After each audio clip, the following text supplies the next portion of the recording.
Crime's been a big talking point of politicians nationwide. And here in Colorado, there are different strategies on how to lower the crime rate. One idea is to put more resources toward behavioral health services to help low-level offenders instead of incarcerating them.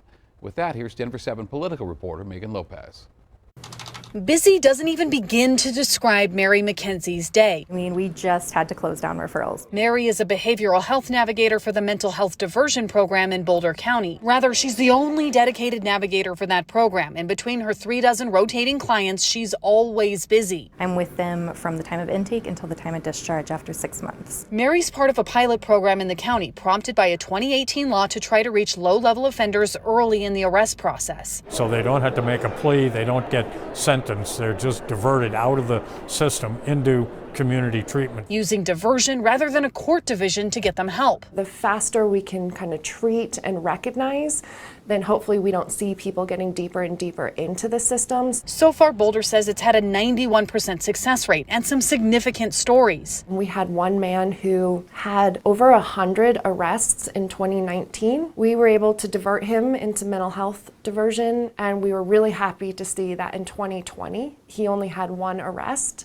and none that I know of in 2021.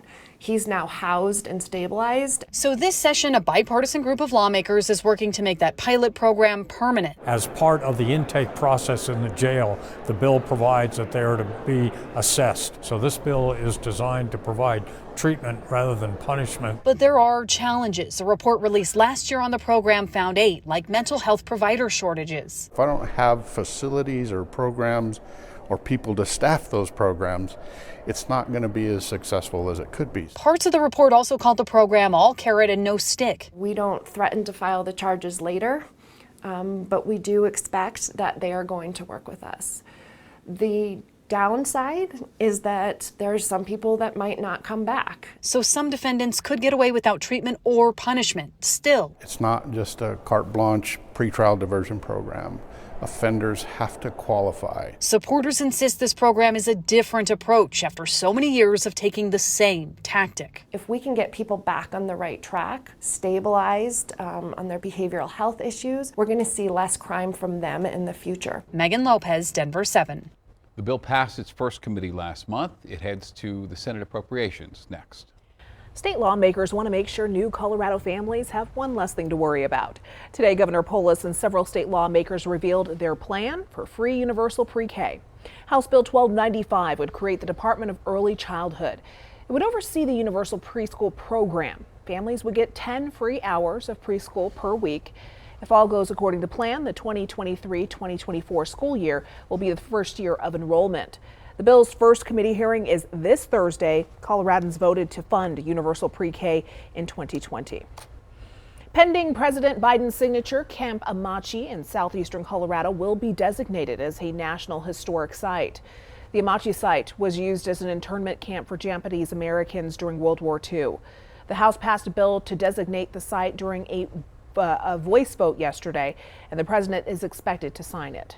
A Montrose man's been arrested for threats made via Twitter against FBI Denver, the Department of Homeland Security, and Wells Fargo. Christian Castrillon was arrested Friday, made his first federal court appearance yesterday. These tweets were released in the arrest affidavit. They show Castrillon threatening to blow up the FBI building in Denver, as well as attacking Homeland Security.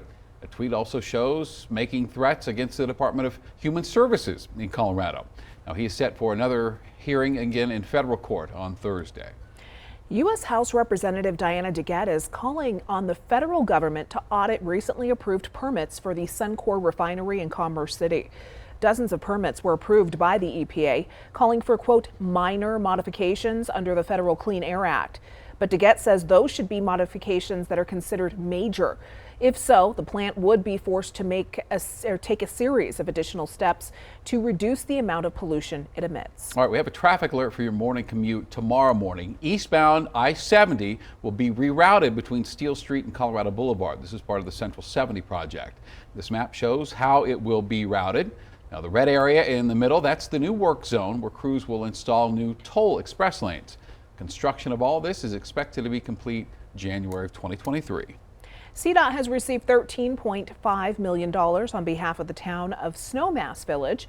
It came from a grant from the U.S. government and is meant to be used on modernizing and electrifying America's buses. Today we spoke with Deputy Secretary of Transportation Polly Trottenberg. She says this is an effort by the Biden administration to stop the effects of climate change. We're really looking at a 10-year time frame, I think, to see a transformation. Look, as you know, transportation is the largest emitter of carbon, and we have a chance to really green and transform that sector and tackle climate change. And I know out in Colorado, you've seen some of the effects with devastating wildfires and floods, so we feel like this is an incredibly important moment to start to green our transportation system. In Snowmass, the money will be used to construct a multimodal transit system to improve the efficiency of operations for buses. Well, steps are being taken to rename Mount Evans. Now, it's currently named after former Territorial Governor John Evans, who played a role in the Sand Creek Massacre in 1864. Today, the Clear Creek County Board of Commissioners voted to rename Mount Blue Sky.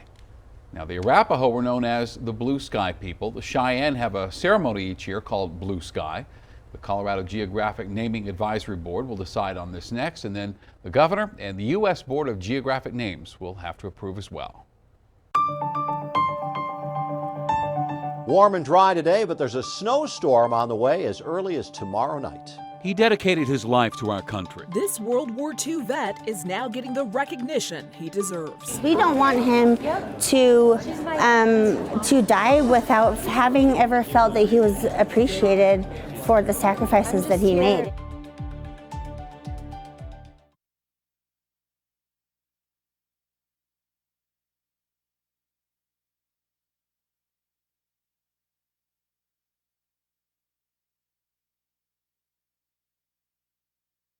These are people who, I mean, it could be us. You know, they're not that different. We've started working in Ukraine in 1994. The people who we were working with, they're friends, and now they're facing something like this that's just completely horrific. If we don't step up to help, I mean, who will?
Thank you.